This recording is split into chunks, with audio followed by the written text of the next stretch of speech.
आज हम बात करेंगे भारत के इतिहास के उस काले दिन की जिसने देश की रूह पर एक बहुत गहरा जख्म छोड़ा था। 26/11/2008 का मुंबई आतंकी हमला। चलिए समझते हैं कि ये हमला हुआ कैसे, इसके पीछे आखिर कौन था और इसने भारत को हमेशा के लिए बदल कर कैसे रख दिया। सोचिए, तारीख थी 26 नवंबर 2008 और जगह थी मुंबई। शहर अपनी रोज की तरह भाग रहा था, अपनी रफ्तार में था कि तभी अचानक गोलियों और धमाकों की आवाज ने सब कुछ थाम दिया। तो चलिए हमले के उन शुरुआती पलों में वापस चलते हैं। देखिए, ये कोई एक आध आतंकी घटना नहीं थी, नहीं, ये एक सोचा समझा, एक साथ कई जगहों पर किया गया हमला था जिसका मकसद था मुंबई की धड़कन को रोक देना। आतंकवादियों ने एक साथ मुंबई की सबसे जानी मानी जगहों को अपना निशाना बनाया। छत्रपति शिवाजी टर्मिनस पर आम लोगों की भीड़ थी, ताज और ओबेरॉय जैसे आलीशान होटल थे। मतलब शहर के अलग अलग कोनों में एक ही वक्त पर दहशत फैलनी शुरू हो गई थी। जिस तरीके से ये सब हुआ, इतने ऑर्गेनाइज तरीके से, एक सवाल तो सबके दिमाग में था, आखिर इतने बड़े और इतने सुनियोजित हमले के पीछे है कौन? तो आइए अब इसी सवाल का जवाब ढूंढते हैं, क्योंकि जांच के बाद ये बहुत जल्दी साफ हो गया कि इस हमले की जड़ें भारत के बाहर हैं। पता चला कि इस पूरे हमले की जिम्मेदारी ली है पाकिस्तान के एक आतंकी संगठन लश्कर-ए-तैयबा ने। और इस पूरी साजिश के पीछे जो मास्टरमाइंड थे वो थे हाफिज सईद और जकी उर रहमान लखवी। हमले की प्लानिंग तो खतरनाक थी ही, लेकिन जिस तरह से ये आतंकी भारत में घुसे वो और भी चौंकाने वाला था। ये 10 के 10 आतंकी पाकिस्तान के कराची से निकले, समंदर के रास्ते। उन्होंने बीच रास्ते में कुबेर नाम की एक भारतीय मछली पकड़ने वाली नाव को हाईजैक किया और उसी के सहारे मुंबई के किनारे तक पहुंच गए। और हमारी सुरक्षा एजेंसियों को इसकी भनक तक नहीं लगी। गिनती में तो ये सिर्फ 10 लोग थे, लेकिन ये कोई आम लोग नहीं थे। ये हाईली ट्रेन्ड थे और इनके पास AK-47, ग्रेनेड और बहुत सारा गोला बारूद था। उनका मकसद बिल्कुल साफ था, ज्यादा से ज्यादा लोगों की जान लेना और पूरे देश में खौफ का माहौल बना देना। तो चलिए वापस चलते हैं मुंबई। हमला तो शुरू हो गया था, लेकिन ये कोई छोटी मोटी मुठभेड़ नहीं थी जो कुछ घंटों में खत्म हो जाए। ये एक लंबी और बहुत दर्दनाक घेराबंदी थी, पूरे 60 घंटे। सोचिए, लगभग 3 दिन तक मुंबई शहर इन आतंकियों के कब्जे में था।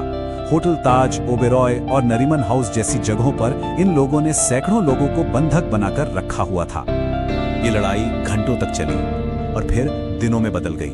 26 नवंबर की शाम जो सिलसिला शुरू हुआ वो जाकर रुका 29 नवंबर की सुबह, जब ताज होटल को आखिर में पूरी तरह से सुरक्षित घोषित किया गया।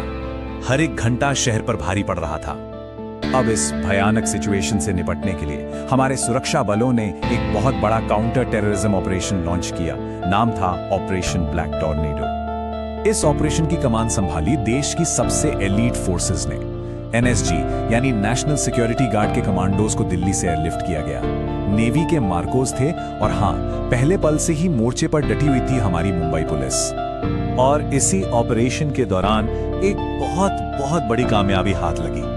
9 आतंकी तो मारे गए, लेकिन एक अजमल कसाब, उसे जिंदा पकड़ लिया गया और ये इस केस का सबसे बड़ा टर्निंग पॉइंट साबित हुआ।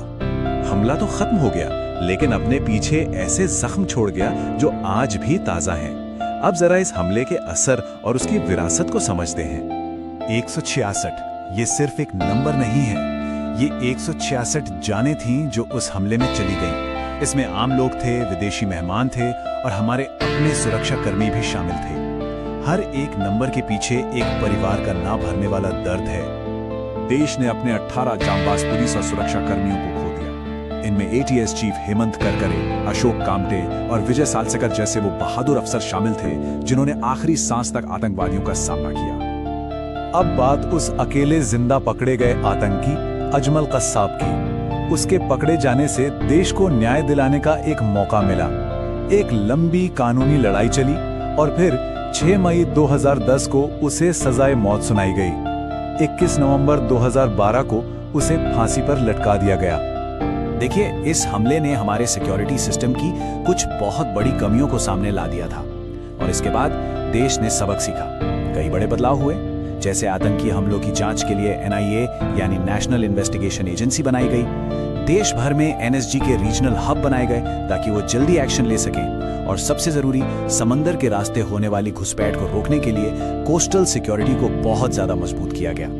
26/11 यकीनन भारत के इतिहास का एक बहुत ही काला दिन है। एक ऐसा जख्म है जो शायद कभी पूरी तरह से नहीं भरेगा, लेकिन ये दिन हमें उस हिम्मत और उस एकता की भी याद दिलाता है जो उस भयानक घड़ी में मुंबई ने और पूरे देश ने दिखाई थी। तो ये कहानी सिर्फ आतंक की नहीं है, बल्कि आतंक के आगे घुटने न टेकने वाले जज्बे की भी है।